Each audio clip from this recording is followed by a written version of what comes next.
साल बदला, हुकूमतें बदली, नहीं बदल सका तो पंजाब पुलिस का जालिमाना रवैया ना बदल सका।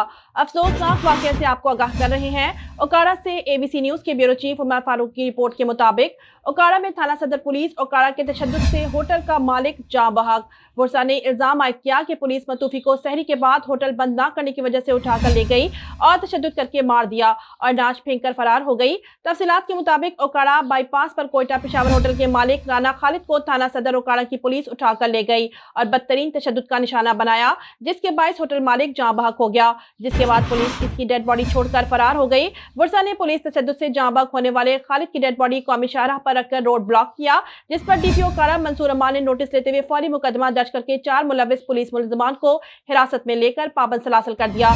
डीपीओ मंसूर अमान ने डीएसपी सदर सर्कल समेत 4 आला अफसरान पर मुश्तमिल कमेटी तश्कील देकर 3 यौमे रिपोर्ट तलब कर ली। तर्जुमान पुलिस के मुताबिक मुतासरा फैमिली को हर मुमकिन इंसाफ फराहम करते हुए मुलविस मुलजमान को निशाने इबरत बनाया जाएगा।